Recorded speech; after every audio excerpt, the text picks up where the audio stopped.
Previously on Backpacker Diaries. The bear that we saw earlier looks to be a pretty proficient swimmer as well. I'm not sure if I'd feel comfortable taking children or people that are uncomfortable with drop-offs on the left here. It's a National Historic Site. Let's go check it out. We were not able to find Luke yesterday. Hopefully we could catch up with him today.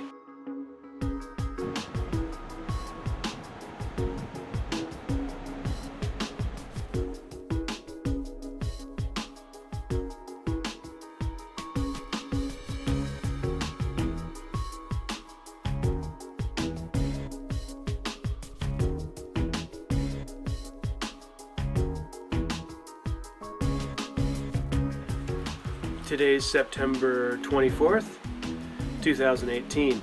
Last night we camped here near the Rogue River Ranch, having covered about 10 miles between Meadow Creek and the Mule Creek here. The last time we saw Luke was when he left Meadow Creek campground there in the morning. We had planned to meet up with him throughout the day as we had on the previous couple days. But we're not sure where he is. Luke is more resilient and crafty than the vast majority of people that I know, even if he is a little less experienced with backpacking than Anthony and I are.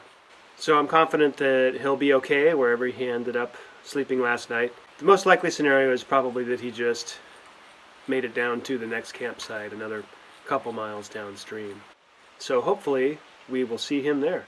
Our goal for today is to make it another 10 or 12 miles downstream towards where our car is parked at. So we'll see how we go on our way down the Rogue River Trail. Fortunately, I was able to get in touch with the caretaker here at the Rogue River Ranch and said that Luke did stop by yesterday and waited for us for some time, and it's possible that he made it down to the Tucker Flat campground, which is a drive-up campground that apparently is also a free one. The nice caretaker offered to drive me over there and see if Luke's around. So special thanks to the caretakers here at the Rogue River Ranch for helping us out and hopefully getting us reconnected this morning. We drove over to the Tucker Flat campground, but no luck with finding Luke. Most likely he just wandered a couple miles further downstream to the next campsite towards the Foster Bar trailhead there. What sound does that make again?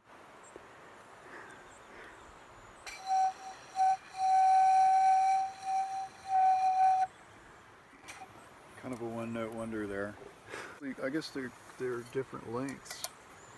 You could collect some. Maybe strap them together into a musical instrument. Make a little panpipe. It's a pretty tone. It takes a lot of force to separate them. Oh, the little sections are kind of broken there. Let's see if it still works.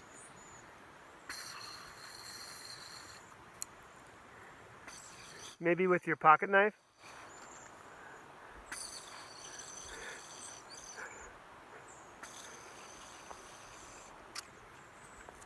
No, seems a little compromised all of a sudden. Yeah, we've been making our own music here on the Rogue River Trail. At the end of the road past the Mariel Lodge, made it to Mariel Trailhead and came up on a good sign. Yay! Luke must be up ahead of us and left us this little note here. So thanks, Luke. That's reassuring.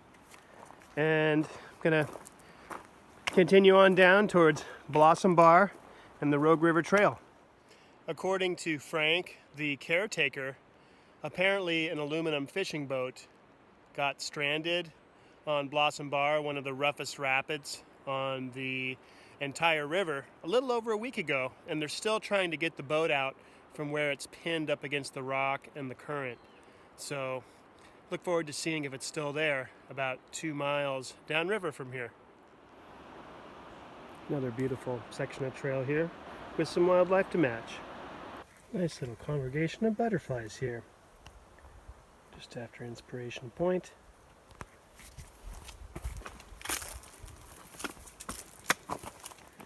The information that BLM provides on the trail denotes this section as being especially scenic. And I could see what they're talking about, although previous sections weren't that much less scenic. As far as the river itself goes, it's a lot more rocky terrain as we come up on Blossom Bar down below there in Burns Creek. Coming up on the Burns Creek campsite here includes a variety of old mining equipment, one piece of which comes in handy as a sort of fireplace to even cook on top of. Last Friday, the Forest Service attempted to rescue this stranded aluminum boat in the middle of the rapids here at Blossom Bar. They could see where the cables and the ropes still remain from their efforts, but looks like the boat's still stranded out there. So unsuccessful so far, but perhaps they'll be returning to make another effort to remove that boat. Hopefully the fishermen were okay. They got thrown out of the boat over a week ago now.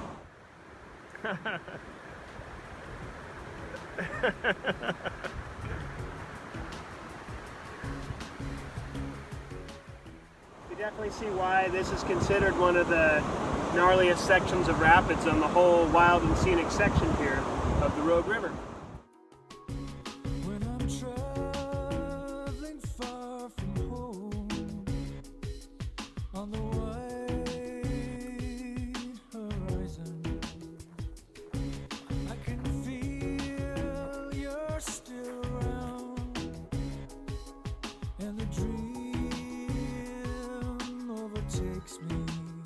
Another snake sighting here, this time by Paradise Lodge. Where the grass is green and the ice cream bars are pricey, but tasty.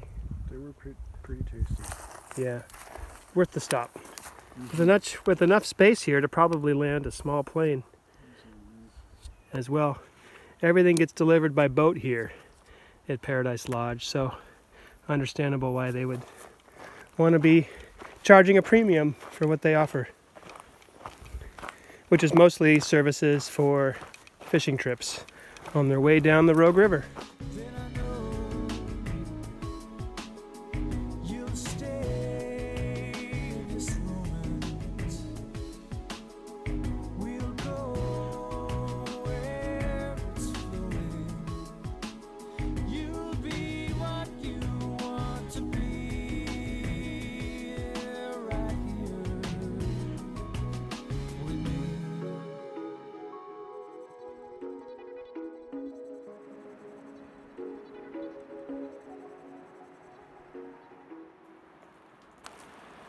It's not every day you get to see a pygmy owl, or perhaps a little baby owl.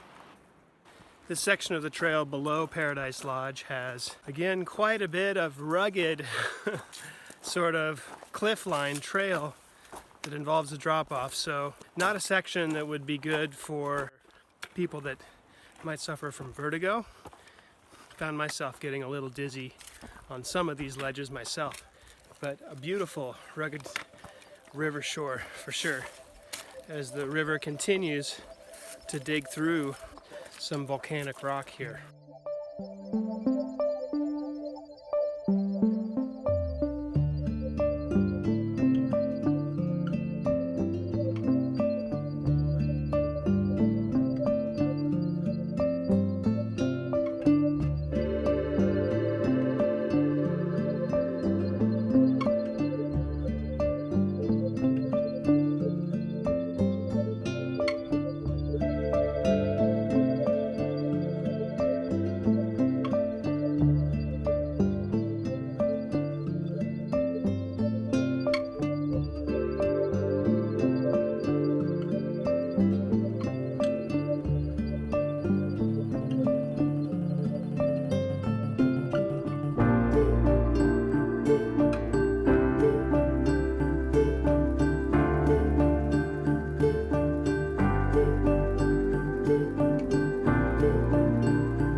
Today is September 25th, 2018. Anthony and I made it another 12 miles yesterday, past the Mariel Lodge, the Paradise Lodge, Clay Hill Creek Lodge, all the way to the last campsite before the trailhead, which is Floridel. And it had an impressive set of waterfalls. First of all, we were able to reunite with Luke, who had missed the Mule Creek area for tenting given the lack of signage there. That was one thing that we can definitely add as a criticism, is just the lack of accurate signage as far as whether or not the Rogue River Ranch area is open, and then definitely where the Mule Creek primitive camping is located was very vague, and we kind of had to use our best judgment to find it. So can't say that I'm too surprised about Luke missing that campsite where Anthony and I were a couple of nights ago.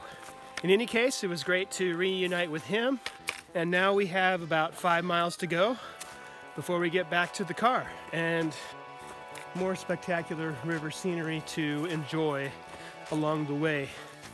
Definitely one of my favorite features of this trail has been these oak trees that are sort of reaching towards the river, covered with moss and other vegetation amidst the dried up grass. It's safe to say this is my new favorite Oregon backcountry experience here, having covered 40 miles over 4 nights, 5 days.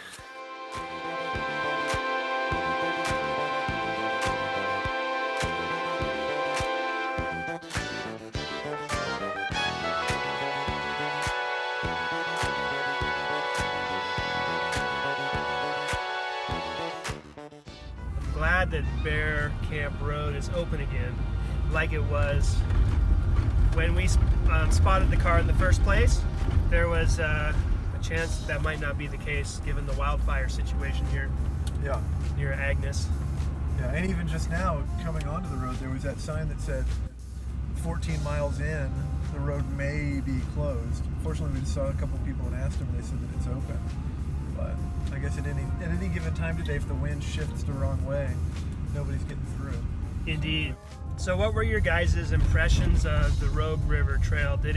How did it compare or measure up to your expectations? I think it was a superlative trip. I mean, first of all, we were really lucky with the weather, but some really high caliber scenery and pretty solitary. Not a whole lot of people out there. Of course, there was a lot of boat traffic on the river the first couple of weekend days, but we didn't have any real interaction with them. They're removed. So, and just the remoteness and just the fact that there were no roads. I mean, that whole 40-mile stretch, it was really just that one Forest Service road. And even though we had to walk on that road for a mile and a half or whatever, I think we only saw one car. Yeah. The whole time. So, and there weren't noises from cars. There's a few motorboats I heard today, but other than that, no mechanical human noises, no power lines. Just those things alone, to me, really gave it a very high quality backcountry character. It's hard to find in most places. So excellent, really recommended route. Yeah, I agree completely. I didn't have expectations coming into the hike because I intentionally did no research. But yeah, I mean, the fact that there were no power lines, no busy road crossings, almost no signs of mechanized. Just it was the route is called the Rogue Wild and Scenic River, and it really was wild, and it really was scenic. I think definitely one of the highlights, just even starting the first mile of the hike, we saw a bear. Yeah, right off the bat. Right off the bat, and awesome. And it was on our side, and then it went along the rocks and then swam across to the other side of the river. Yeah, that was exciting. And you saw 3 more bears yesterday, was it? Yesterday for lunch, I was at the Brushy Bar. There's a cabin there, and then there's a little trail that heads down to the river. And I sat there and had my tortillas and cheese, and sure enough, I could see them. At first, I was like, "Oh, are those dogs or wolves or something?" And then I realized that it was a bear and 2 cubs ambling along towards me. They got close enough to where they could clearly see me, and then the mom turned around and they went back the other way. That must have been exciting. There was a variety of other wildlife that I enjoyed seeing too. That little tiny owl, as well as the snakes, a variety of different snakes that weren't so big to be intimidating. No rattlesnakes either, from what I saw. Did you guys notice the gray squirrel? Yeah. I saw several. They had they were huge, and they startled really fast and ran away very quickly. Yeah, and they make that sort of chattering sound, you know? Yeah. Yeah, they're very large. Western gray squirrel, I'm guessing? Big squirrels, for sure. And then Squirrels. saw a few deer, and the birds were nice. Yeah. I like the bird song, in the evening and in the morning time. There's just a little bit of it here and there. And oh my God, the waterfalls. Just the scenery, like the waterfalls on the trail and across the other side of the river. Every time you start to think like, oh, this is what this trail is like, it completely changes character on you. And when you come through those little bends where the different creeks pass through, headed down into the river, there's some magical little creeks and waterfalls in there for sure. Yeah, really, a lot of really nice spots. Yeah. I thought all of the campgrounds were exceptional as well, even the ones we didn't get to stay at. Just such a nice variety of really scenic campgrounds that many of which are still, at least in 2018, are including the outhouses, which is a nice luxury versus even a more rustic backcountry setting. I thought we were going to have more interaction with river traffic as well, and just looking at how many permits had been granted for this weekend here at the end of September, I thought we would surely be like sharing at least one campsite with river folks, but that wasn't the case. I mean, apparently Paradise Lodge had hosted some boating traffic, so maybe that's where they were going, the ones that we saw. It seems like there's so many options for especially for people on the river for camping. It must be pretty dispersed unless the river's real busy. The one downside to the trail is that there are parts of the trail itself that are a little bit perilous. Yeah. Some places where the trail just kind of turns into a debris field of rocks, and there are some washout spots where you're kind of walking over where the trail used to be and where the washed out soil is. Yeah, this landslide area is really the only hazard. I mean, for the most part, the hiking was, hazard is really the only challenge. For the most part, the hiking is only moderately difficult. Some climbing, some up and down elevation change, but for the most part, really kind of hugs a contour and follows a pretty even grade for a lot of the trips. It's a smooth, easy hike, except for those few spots where the landslide areas have made the footing treacherous. For so often you're walking kind of like cliffside or with a very steep drop-off over your left shoulder, and that adds an element of kind of risk to the hike, that even though it's not necessarily difficult hiking, there is that potential for one misstep to be potentially really bad. I mean, it adds a level of challenge that's more mental than physical. Yeah, as far as the physical challenge of it though, less than a dozen times for the whole hike, I feel like, did I have to hump uphill, and those uphill humps usually didn't even last a couple hundred yards at most. Over the 40 miles. Yeah, over the 40 miles. Yeah, some of the signage was lacking too around the Mariel Lodge. Is that how we got separated, would you say? Well, the Rogue River Ranch, the first sign that said that the ranch was closed, that kind of damned us from the start, because Yeah. I was going to wait for you there, and then I had a feeling that you guys weren't even going to stop there because the sign said it was closed. Right. And then we had talked about, right, which you did, you just passed it. And then the campsite that we had talked about meeting, I guess it was a river campsite, and there was no signage from the roadside or from the trail side indicating where that camp was at all. So I wound up bypassing that whole section and went on in and stayed at Blossom Bar, and you guys didn't catch up with me until a day and a half later after we separated. I mean, there was two, important signs that were inaccurate or lacking altogether.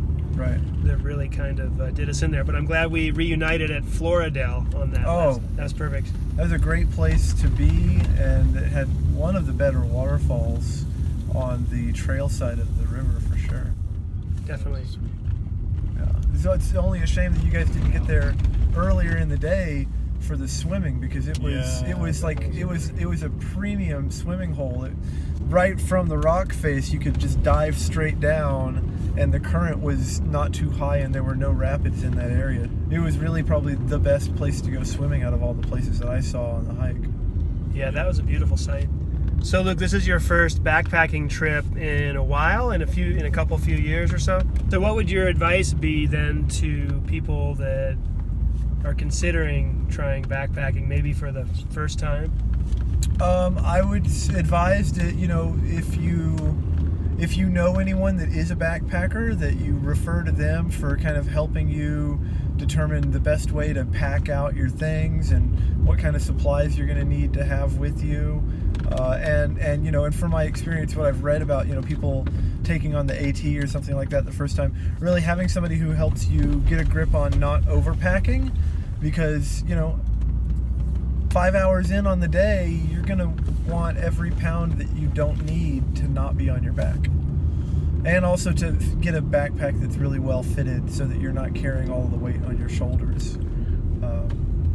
I think those would be a few tips that I would give for anybody that's just getting into backpacking. Good advice. Any other thoughts, Anthony, on that topic? On the topic of getting started in backpacking? Yeah. I thought that's good advice. Go with somebody who knows, and as far as gear is concerned, get what you pay for. Is there any specific advice you would give on this particular Rogue River Trail?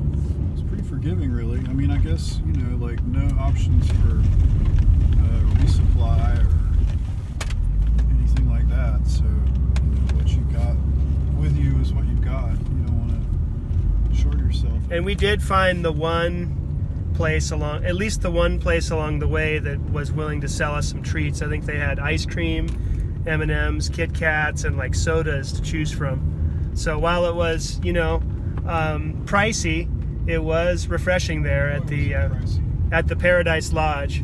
How much was it, pricey wise? $5 for a little ice cream bar. Oh wow. $10 for two. All of their stuff gets boated in, apparently. Right. So they have a good excuse. Anything else to add about the experience? No, it's great. If you're ever out in Southwest Oregon and you're looking to kill 5 days, this is a great experience. I highly recommend it. Yes. Seconding that. Yes, 5 days well spent. And fortunately, there are several companies that can provide shuttle services if you can't organize a shuttle, with your own 2 cars. Well, I'm glad we all got a chance to enjoy that this past long weekend. Luke, Anthony, so hopefully we can do it again sometime. Yeah, bravo. Sounds great. That's all for now. See you next time.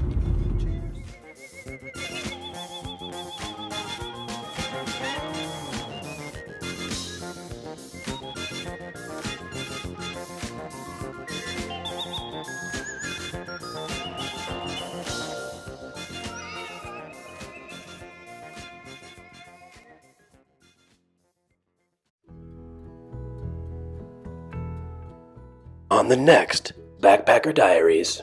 Here we go. The A-Team hits the PCT once again. The A-Team on the PCT. Oh yeah, in California this time. We decided to pursue a quick sort of 24-hour adventure here down into the Seven Lakes Basin. And then upon closer inspection, I saw there was like a boat.